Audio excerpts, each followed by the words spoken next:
सरस जनीलये सरोज हस्ते धवलतरांशुक गंधमाल्य शोभे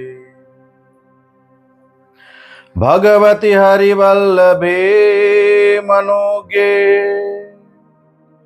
त्रिभुवन भूतिकरि प्रसीद मह्यम्। प्रेम से बोलिए मातु लक्ष्मी की जय। हाथ में अक्षत और पुष्प ले लीजिए। उसके बाद ध्यान पूर्वक एकाग्र चित्त होकर माता वरलक्ष्मी व्रत की कथा श्रवण कीजिए।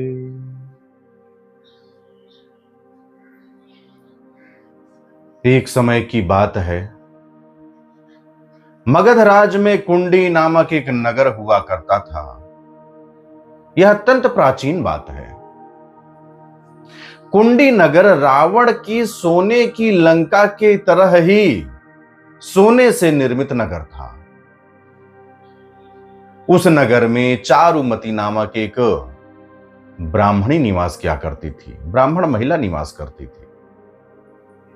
चारुमती एक पारिवारिक महिला थी जो अपने सास ससुर और पति के साथ संयुक्त रूप से निवास करती थी। उनकी पूरी जिम्मेदारी निभाती थी।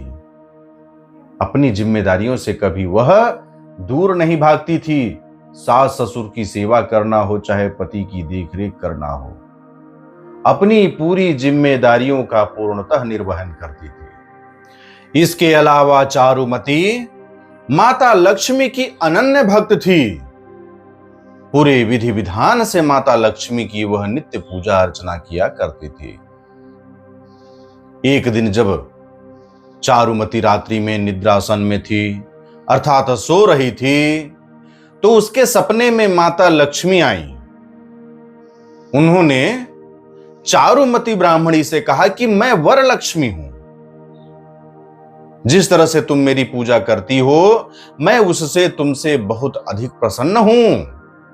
यदि तुम सावन के महीने के अंतिम शुक्रवार को मेरा व्रत रखकर पूजा करो, तो मेरे आशीर्वाद से तुम्हें सुख समृद्धि धन वैभव की प्राप्ति होगी, संतान की प्राप्ति होगी।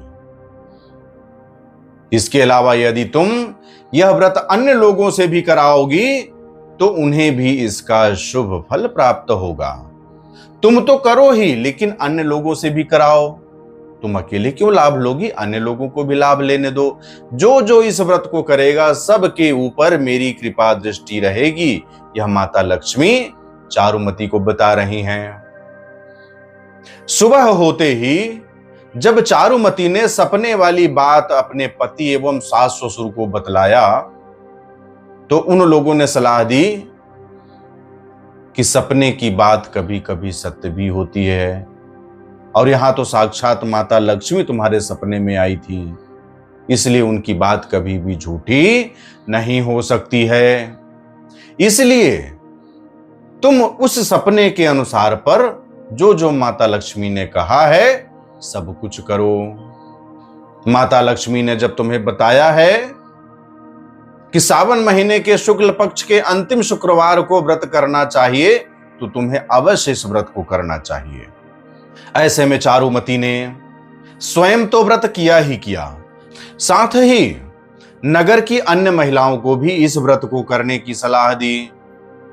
इसके बाद जब सावन का महीना आया, शुक्ल पक्ष आया, और सावन शुक्ल पक्ष का जब अंतिम शुक्रवार आया, तो चारुमती के साथ नगर की और भी महिलाएं एकत्रित हो गईं और सब ने एक साथ मिलकर वरलक्ष्मी का व्रत किया, उनका पूजन किया, कथा श्रवण किया। उस शुक्रवार के दिन प्रातः काल से ही महिलाएं इस कर्म में लग गईं।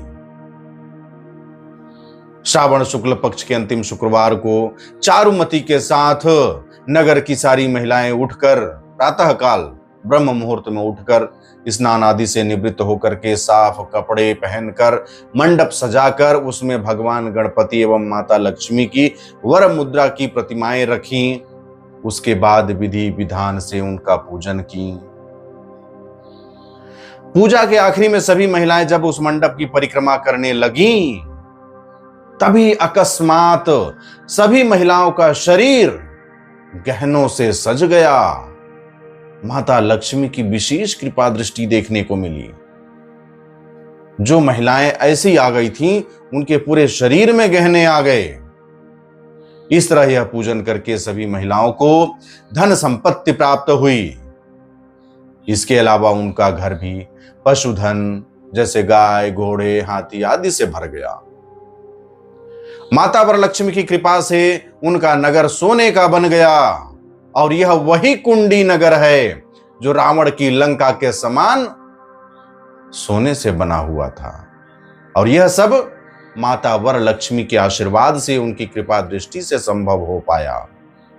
तब से नगर के सभी लोग चारुमती की प्रशंसा करने लगे और माता श्री वरलक्ष्मी का व्रत करते हुए प्रत्येक सावन के आखिरी शुक्रवार को पूजन करने लगे और माता का आशीर्वाद प्राप्त करते हुए अपने जीवन में सुख, समृद्धि, धन, वैभव सब कुछ प्राप्त करने लगे।